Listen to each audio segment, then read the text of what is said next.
पहली वर्षा में आपने कष्ट क्यों उठाया महाराज? हमने पिछले दिनों छत की मरम्मत कराई थी, कहीं से पानी तो नहीं आ रहा। सब कुशल है, सब कुशल।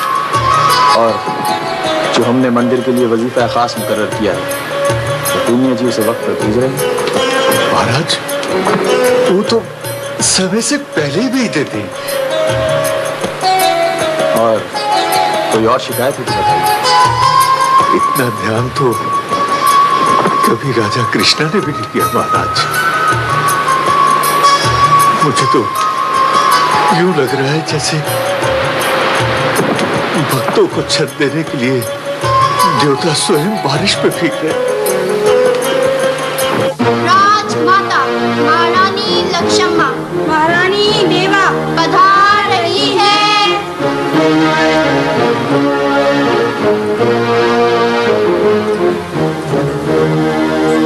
तरमलराव, एक युग बीत गया है ये तमाशा देखते हुए। राज सिंहासन हमारा और बैठा कोई और है। महारानी देवाजीमुनि धीरज धरे, बहुत जल्द हटा दिया जाएगा उसे राज सिंहासन से। तू तो न जाने कब से यही राग अलाप रहा है। महारानी लक्ष्मा, भगवान से सबको आशा है, ज्ञान तो उसकी भाषा है, परंतु हर काम का एक समय होता है। ज्ञानी रामदास, मत सुना हमें लोरियां। वो समय अब कभी नहीं आएगा। अगर हैदर अली को मरना होता तो वो उसी समय मर जाता, जब वो सेरिंगापट्टम से फरार हुआ था, रात के अंधेरे में अपने बीवी बच्चों को छोड़कर। उस वक्त इतना सा था टीपू, अब देखो संपोलिया जवान होकर पूरा नाग बन चुका है। और अब अगर एक नाग मर भी जाए तो क्या होता है, दूसरा तैयार खड़ा है। अब तो ऐसा लगता है जैसे देवता भी उसी का साथ दे रहे हैं। महारानी, देवताओं का काम तो देवता ही जाने, परंतु मैंने जो हैदर अली की जन्म कुंडली बनाई है, इसमें साफ साफ लिखा है कि बहुत जल्द एक युद्ध होगा।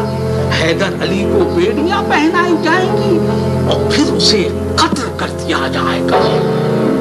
ज्ञानी रामदास, अगर ऐसा हो जाए तो हम तुझे सोने में तोल देंगे। ऐसा इनाम देंगे कि पूरा संसार देखेगा। इनाम तो मांगूंगा महारानी, पहले मेरी भविष्यवाणी तो पूरी हो जाए।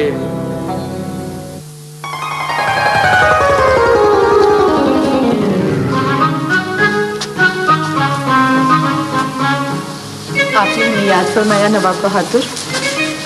तशरीफ रखिए। शुक्रिया। फिर किसी महाज़े जंग पर जाने की तैयारी है क्या? यही एक हुक्मरान की जिंदगी है शाह बेगम, घोड़े की पुश्त, मैदान और तलवार। क्या फिर कोई मार्का दरपेश है? बहुत अहम मार्का। आपने इमाम बख्शी नायका की बेटी ताजदार को देखा है? माशाल्लाह अच्छी लड़की है, मगर ये कि हमने टीपू के लिए ताजदार का इंतखाब किया है। इससे कबल के फिर किसी महाज़े जंग से बुलावा आ जाए, हम ये शादी जल्द से जल्द करना चाहते हैं। आप तो जानती हैं, कुछ अर्सा कबल हमने निजाम अली खां की बेटी के लिए रिश्ता भेजा था। बराए करम टीपू को हिकारत की नजर से न देखी। नासिर जंग मरहूम टीपू को नसीबुद्दौला का खिताब दे चुके हैं। आप खानदानी अजमत को कुर्बान कर देना चाहते हैं? बरहम ना हो बेगम, ऐसे मामलात पर ठंडे दिल से गौर किया जाता है। रियासत मैसूर और रियासत हैदराबाद का इत्तेहाद हमारे लिए सूदमंद साबित हो सकता है। हुजूर निजाम, जमीन पे कयामत तो नाजिल हो सकती है, लेकिन ये रिश्ता कभी नहीं हो सकता। अगर ये रिश्ता हो जाता तो दो मुस्लिम रियासतें निहायत करीब आ जाती।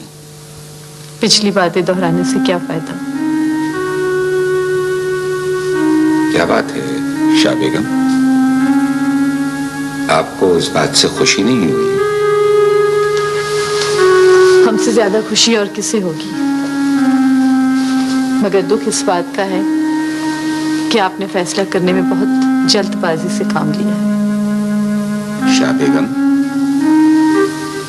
आप बहुत अच्छी तरह जानती हैं कि हम जल्दबाजी से काम नहीं लेते। हर बात को बार बार सोचते हैं, इब्तिदा से इंतहा तक। जब आप फैसला कर ही चुके हैं तो मशवरा किस बात का? क्या बात है फातिमा बेगम, साफ साफ कहिए। हम टीपू की दुल्हन के लिए लाला मियां शहीद की बेटी रुकैया बानो का इंतखाब कर चुके थे। आपका फैसला दिल का फैसला है। और आपका फैसला? दिमाग का। खानदान नायता से रिश्तेदारी हमारी सियासी जरूरत है। इससे रियासत में इस्तेहकाम पैदा होगा।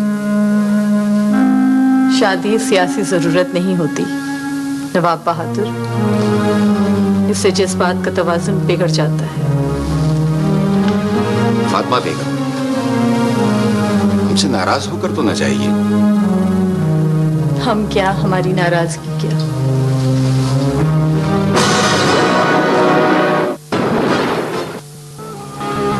बैठे रहो।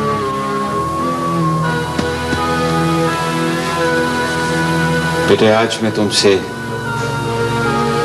कुछ जरूरी बातें करने आया हूं। ये याद रखो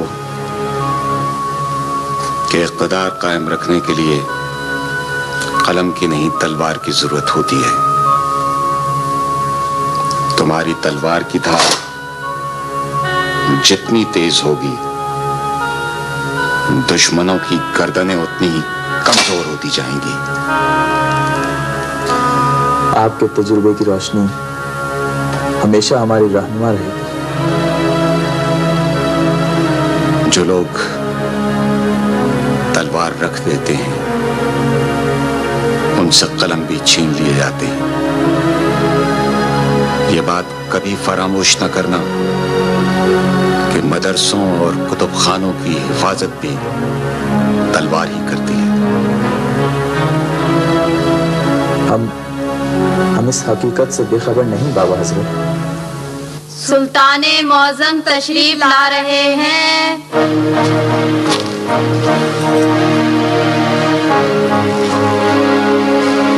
बड़े नाजो न्याज हो रहे हैं माँ बेटी में। अस्सलाम वालेकुम बाबा हजरत। जीती रहो। बाबा हजरत, अम्मी हुजूर के सर में शदीद दर्द है। आप ऐसा कीजिए, किसी कनीज को भेजकर हकीम अखलाकी से दवा मंगवा लीजिए। इतनी देर हम शाह बेगम की मिजाज पुरसी करते हैं।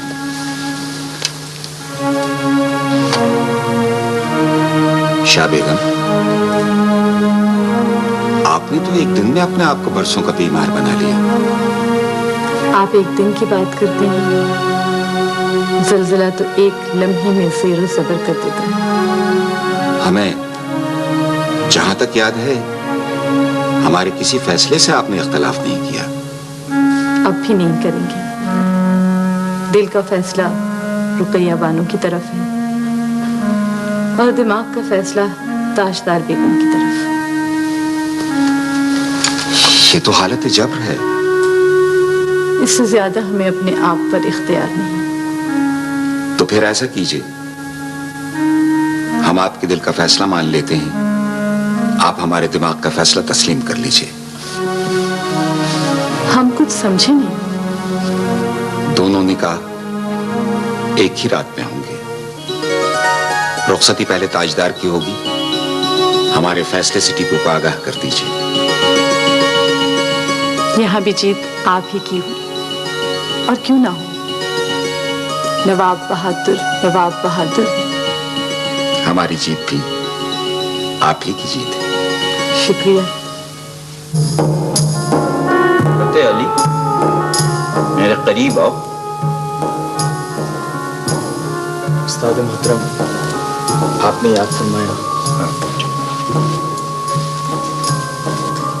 अपने दोनों हाथ फैलाओ।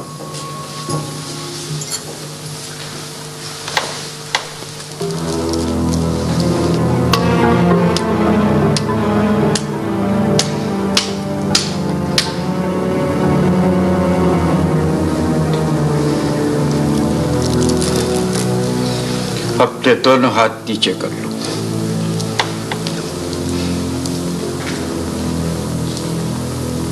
शहजादे, क्या तुम जानते हो कि मैंने तुम्हें क्यों सजा दी? जी नहीं उस्ताद मोहतरम।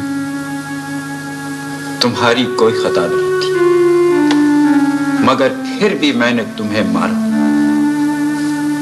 खता के बगैर सजा देना और हद से बढ़ जाना, इसी को जुल्म कहते हैं। और जुल्म इतना बड़ा गुनाह है कि अल्लाह जालिमों को हिदायत नहीं देता। इस नसीहत के लिए जिंदगी भर हम आपके शुक्रगुजार रहेंगे। नहीं, ये नसीहत नहीं, तुम्हारा आखिरी सबक है। और मुझे उम्मीद है कि तुम ये सबक कभी फरामोश नहीं करोगे। अल्लाह का करम और आपकी दुआएं शामिल हाल नहीं तो हम किसी सबक को भी फरामोश नहीं करेंगे।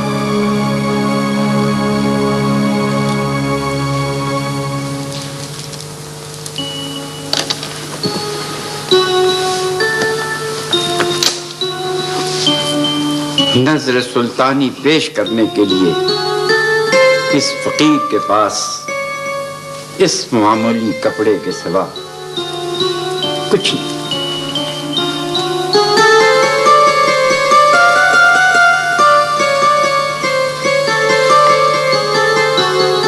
यही हमारा कुला इफ्तिखार है, यही हमारा ताज। सैयदी, आप भी तो कभी हमें अपनी खिदमत का मौका इनायत फरमाएं। बेटे, अल्लाह के बंदों की खिदमत करो, बस यही मेरी खिदमत है।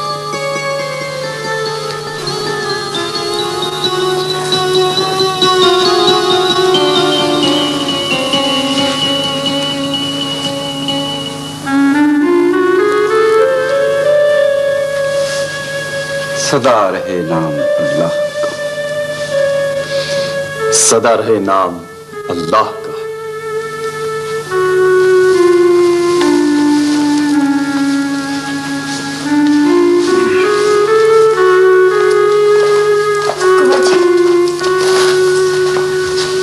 ज्यादा चोट तो नहीं आई? ये इल्म और हिकमत के वो फूल हैं जो नसीबों वालों को मिलते हैं।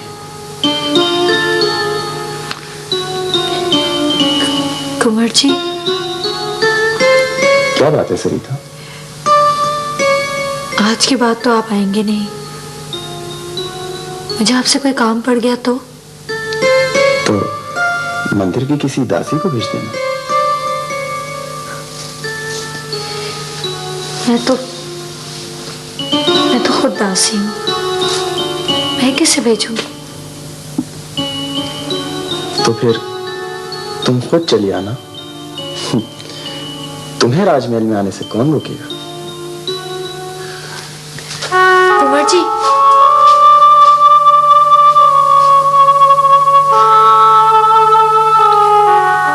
मेरी बात को तो कभी सुना ही नहीं। कभी तो पूछते कि मुझे आपसे क्या काम है।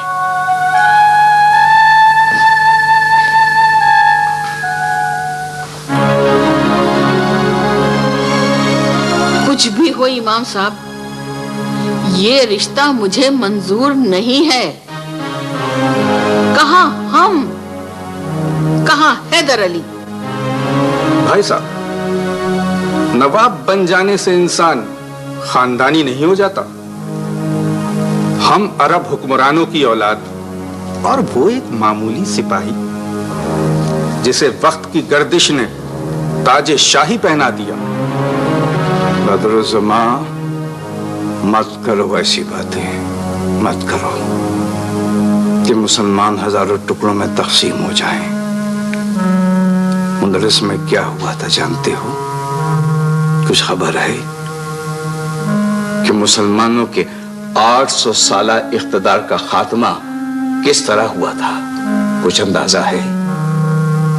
ईसाई पादरी यहया ने तफरीक का यही बीज बोया था मुसलमानों में कि तुम अरब हो और तुम अजमी हो और तुम ईरानी हो और तुम तुर्की हो और तुम हिंदी हो, और यूं मुसलमान कितने गुरुओं में बट गए। मैं तुमसे पूछता हूं पुत्र समा, आखिर फरंगियों के कब तक आलाकार बनते रहोगे? कब तक बने रहोगे उनके आलाकार? भाई साहब, आप मुझे तारीख मत सिखाएं। आपकी 1000 दलीलों के बावजूद मुझे ये रिश्ता पसंद नहीं। बदर समा, बुजुर्गों से बात करने का सलीका सीखो, कान खोल के सुन लो। ना मैं तुमसे इजाजत मांग रहा हूं और ना मशवरा, मैं सिर्फ तुमको इत्तला दे रहा हूं, बस। तो फिर आप भी एक बात गौर से सुन लीजिए भाई साहब, अगर ये शादी हुई तो खानदान नायता के तमाम अफराद आपसे तर्के ताल्लुक कर लेंगे, तन्हा रह जाएंगे आप। बदर समा, मुझको ये इज्जत खानदान नायता ने नहीं बल्कि मेरे अल्लाह ने बख्शी थी। कल भी मैं उस ज़ात पाक के साए करम में था और आज भी हूं और कब्र में भी रहूंगा। तो फिर बेच दीजिए कबीले की इज्जत को। बदर समा, तुम आज मुझे कबीले और इज्जत का मफहूम समझाने आए हो? तुम वो दिन भूल गए जब मैंने नवाब बहादुर से कह के तुम्हें हैदरनगर का गवर्नर बनवाया था? भूल गए वो दिन? आज उसी मौसम आंखें दिखा रहे हो, मुझको मेरे ही घर में जलील करने आए हो, मेरे ही फैसले पर नुक्ताचीनी कर रहे हो। कैसी मुनाफिकत है ये? कैसी मुनाफिकत है? कभी तुमने अपने ज़मीर से पूछा, सवाल किया? बोलो, जवाब तो हो। भाई साहब मुझे माफ कर दीजिएगा।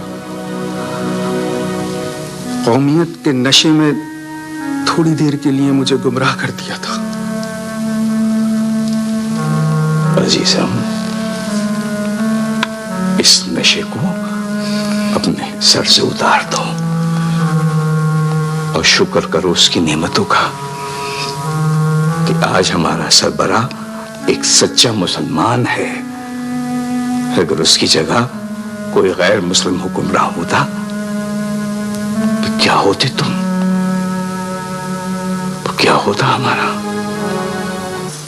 हम तो बाबा हजरत के सामने मचल गए। अगर हमारी भाभी बनेगी तो सिर्फ रुकैया बानो। रुकैया बानो, शर्माने से काम नहीं चलेगा।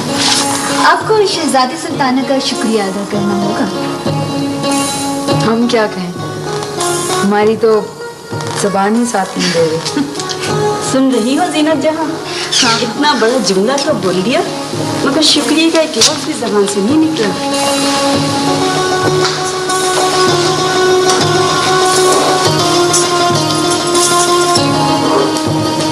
लड़कियों, आप थोड़ी देर के लिए बाहर जाएंगी।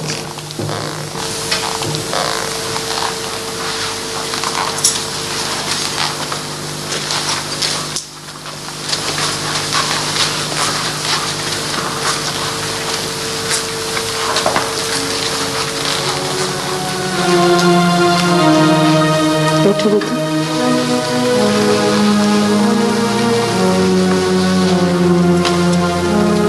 बेटी, बात दरअसल ये है, हमने आपसे पूछे बगैर आपका रिश्ता टीपू के साथ तय कर दिया है।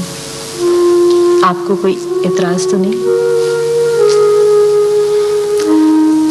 शाह बेगम, आप मेरी माँ भी हैं और बाप भी, और अगर मेरे वालिदैन जिंदा होते तो वो भी आप ही की तरह बहुत मेहरबान होते।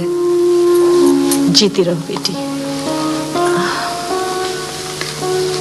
वो बात दरअसल ये है कि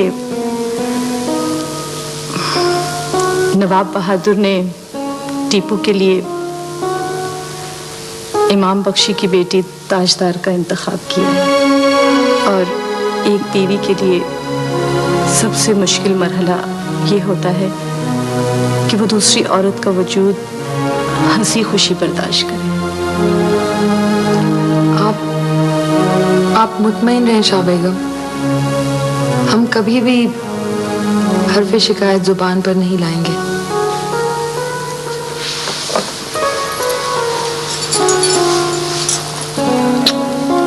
शादो आबाद रहो, हमें आपसे यही उम्मीद थी।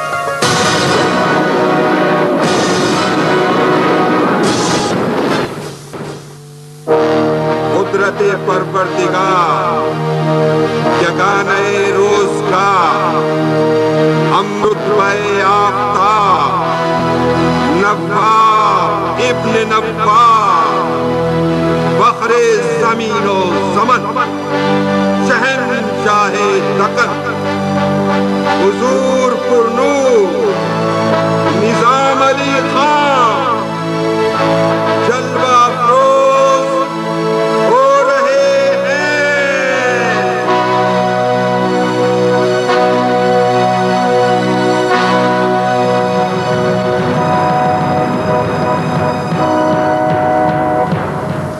जब तक गर्दिशे चरखे कहन रहे, सरे हुजूर पे ताज शाही साया फिगन रहे।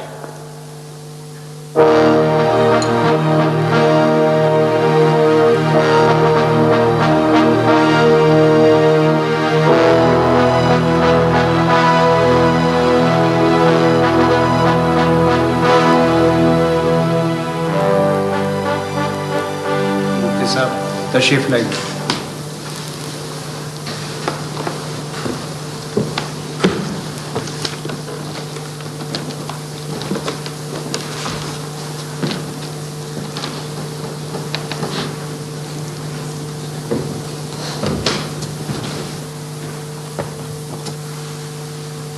बिस्मिल्लाहिर्रहमानिर्रहीम।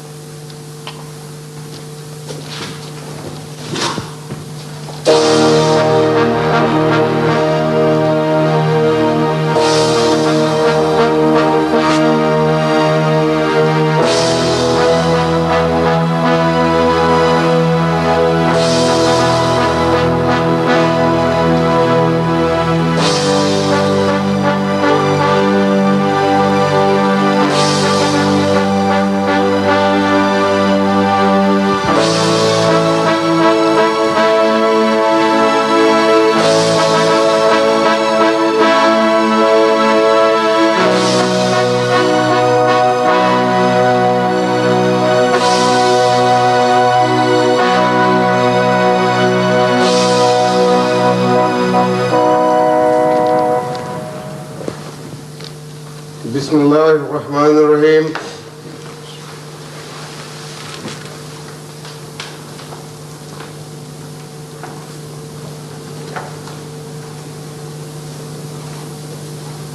आमीन।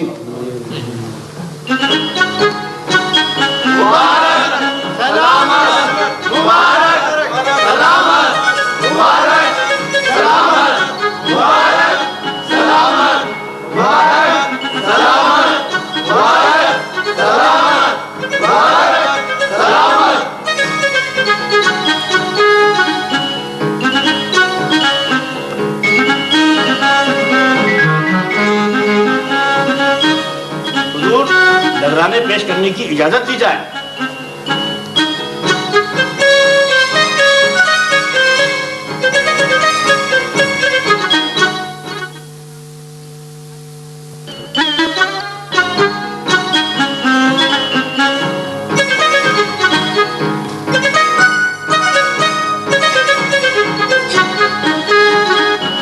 ईस्ट इंडिया कंपनी के नुमाइंदा खुसूसी जश्न ताजपोशी की मुबारकबाद पेश करने के लिए हाजिर खिदमत होते हैं। इजाजत है।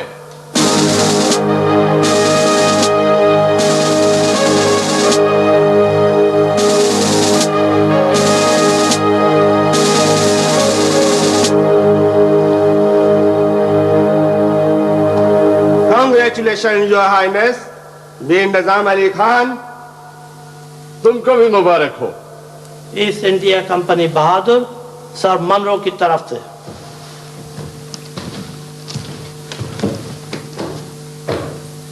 सर मनरो की नजर कबूल की गई। Thank you.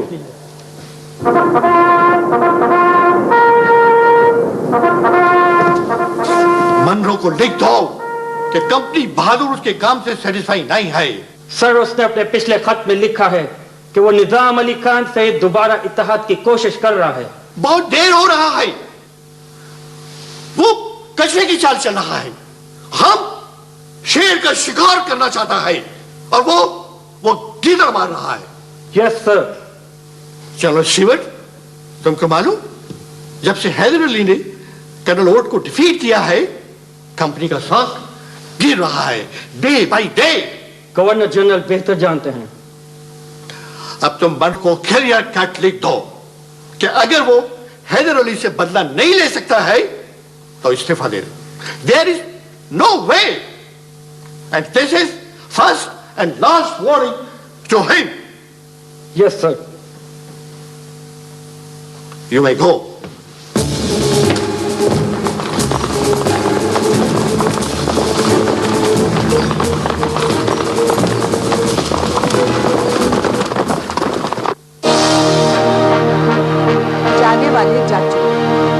क्योंकि यही कानून कुदरत है, लेकिन इसका मतलब ये तो नहीं कि उनकी यादों को सीने से लगाए हर वक्त गिरियावजारी की जाए, दुनिया वालों को अपनी चीखें सुनवाई दे। क्या हुआ बेगम? होना क्या था, वही रोज का रोना पीटना। आपकी भावज और भतीजी साहिबा ने महल को मातम कदा बना दिया है।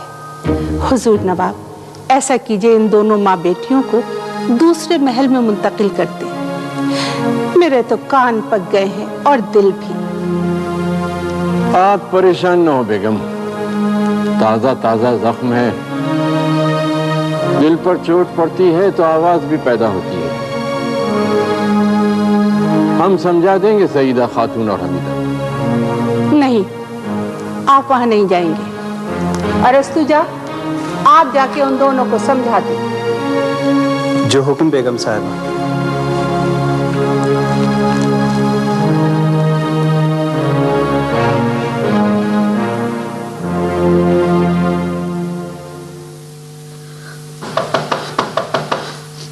कौन? शिराजी। तशरीफ लाइए।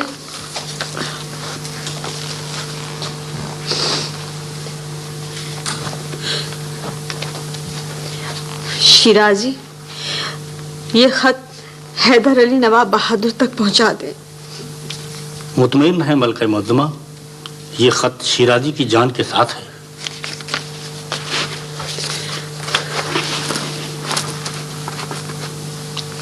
मलका मुअज़्ज़मा, अगर मैं दरबार मैसूर तक ना पहुंच सकूं तो ये सोचकर माफ कर दीजिएगा कि शिराजी एक कमजोर इंसान था और अकेला था।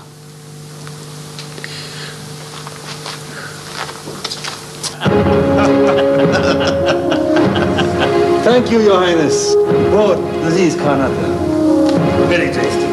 कर्नल स्मिथ, ये एक शहंशाह की दावत थी। आज तुम्हें अंदाजा हो गया होगा कि ये नवाब राजा और शहंशाहों में क्या फर्क होता है। खूब देखा, king is king, always king. Your highness, अब कुछ काम का बात हो जाए। क्या हो? कंपनी बहादुर ने आपका काम कर दिया, अब वो अपना मुआवजा मांगता। कौन सा काम? कैसा मुआवजा? योर हाइनेस, अगर वो काम ना होता तो ये जिसने ताजपोशी भी ना होता। तो क्या चाहता है? दोस्ती, नथिंग एल्स। दोस्ती तो है, वरना हम सर मनरो के तहफ़ क्यों कबूल करते? I mean, पक्का दोस्ती, a written agreement, इसमें सारा शरायत लिखा है सर मनरो ने।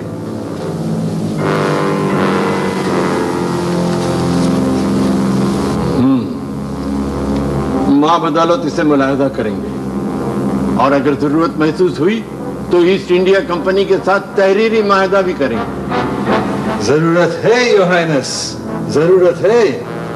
जब तक हैदर अली है, जरूरत भी है। सर मिलरों को हमारा सलाम कहना और ये भी कहना कि हमारे दिल ईस्ट इंडिया कंपनी के साथ हैं।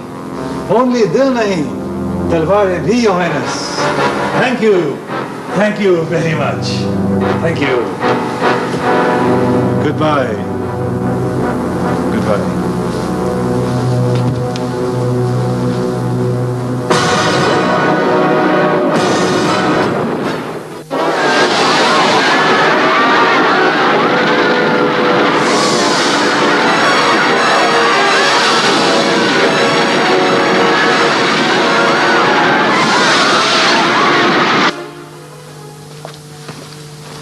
नवाब बहादुर, आपको बुखार बहुत तेज है, थोड़ा आराम फरमा लीजिए, फिर बात कर लीजिएगा। हकीम अखलाकी, हमारे सीने में बुखार की गर्मी से ज्यादा आग लगी हुई है।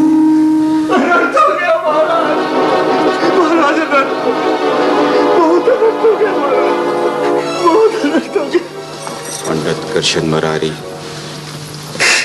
हम सो नहीं रहे, इस शदीद बीमारी की हालत में भी जाग रहे हैं। बैठ जाइए आप लोग।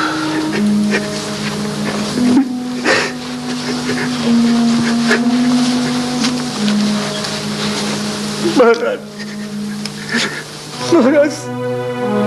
सारा बंदर जलकर भस्म हो गया और कई लोग आग की भेंट चढ़ गए। महाराज, पंडित जी,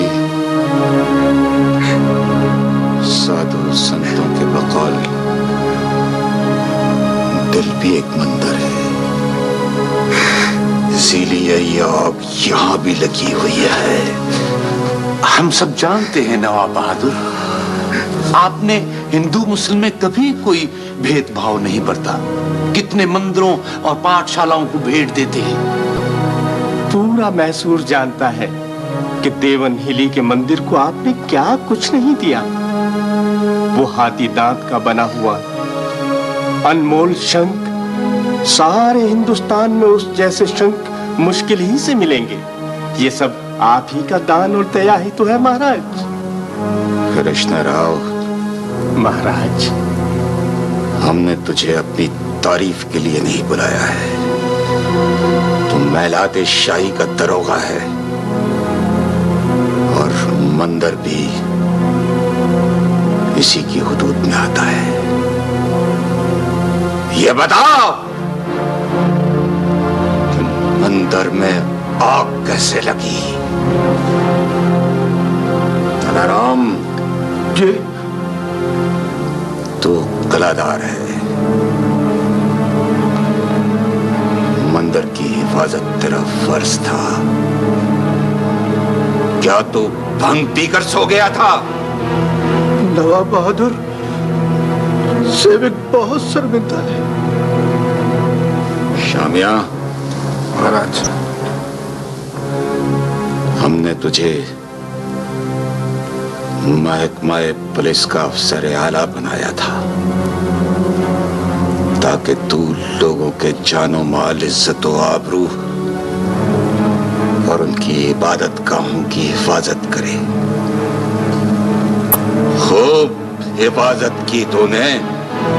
क्षमा चाहता हूं नवाब बहादुर। पंडित जी, मंदिर तो दोबारा भी बन जाएगा, मगर हम जाने वालों को वापस नहीं ला सकते। टेपो जी नवाब बहादुर। मंदिर अपनी निगरानी में तामीर कराओगे। शाही खजाने से जितनी रकम दरकार हो हासिल कर लो।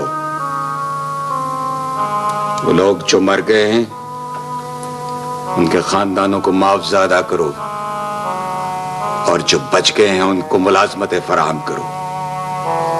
जो हुक्म नवाब बहादुर। पूर्णिया। हुक्म महाराज। मैसूर के तमाम महले हुनूद को हमारा ये पैगाम पहुंचा दो हमें इस वाक़े पे बहुत दुख है। हमारे नजदीक किसी की इबादत गाह को जलाना ऐसा ही है जैसे खुदा की पूरी बस्ती को आग लगा दी। लोग हमें बेखबर समझते हैं। हम जानते हैं कि इस साजिश की टोलियां कहां से हिलाई जा रही हैं।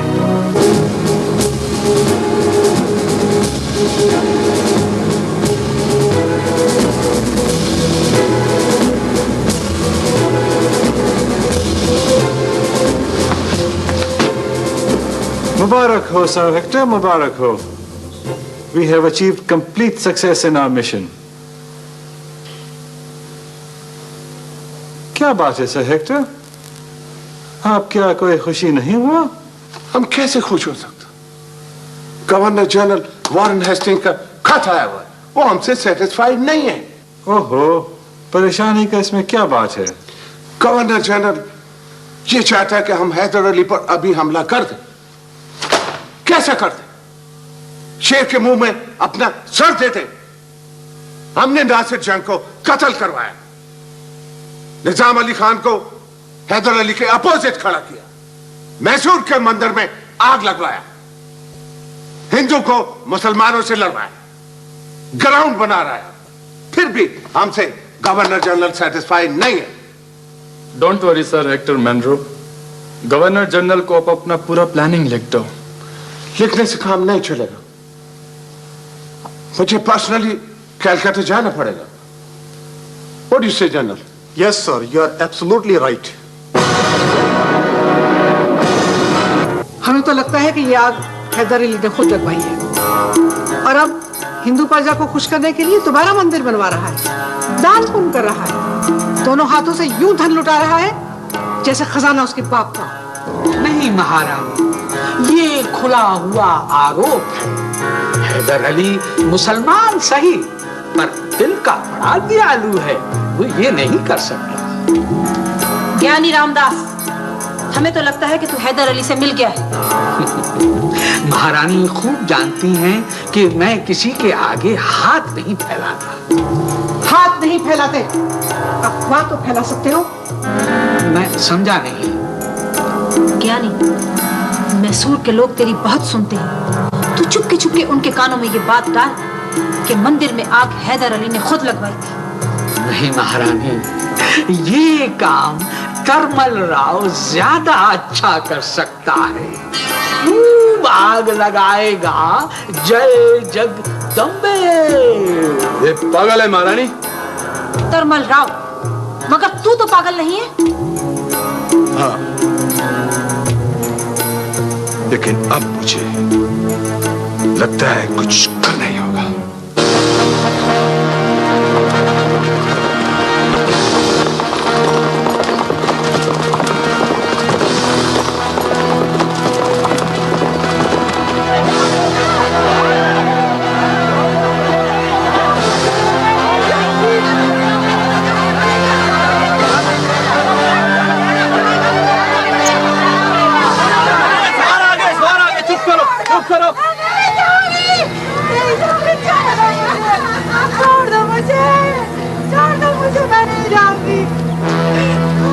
प्रणाम कंवर जी, प्रणाम कंवर जी।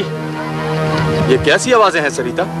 वो कुंवर जी राम प्यारे मर गया है। ये लोग उसकी पत्नी को जबरदस्ती शमशान घाट लेके जा रहे हैं, सती करने के लिए, मगर वो सती होना नहीं चाहती। सैयद गफ्फार, इस औरत को हमारे पास लेके आओ, हम उसकी जबान से सुनना चाहेंगे।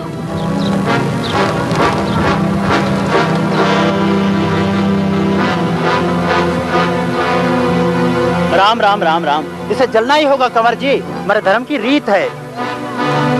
हिंदू धर्म की नहीं, तुम्हारी बनाई भी रीत है। दुनिया का कोई मजहब इंसानी भेंट का हुक्म नहीं देता। छोड़ दो इस औरत को। इस औरत को शहजादे मौसम बुला रहे हैं, आओ मेरे साथ।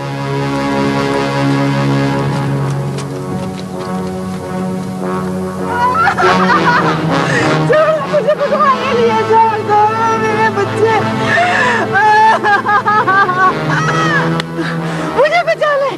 मुझे बचा ले, भगवान के लिए मुझे बचा ले, मैं मरना नहीं चाहती, मैं मरना नहीं चाहती। खड़ी हो जाओ, तुम्हें कोई नहीं मारेगा, कोई नहीं जलाएगा। मैं मर भी जाती मगर इन बच्चों को किसके सहारे छोड़ के जाती?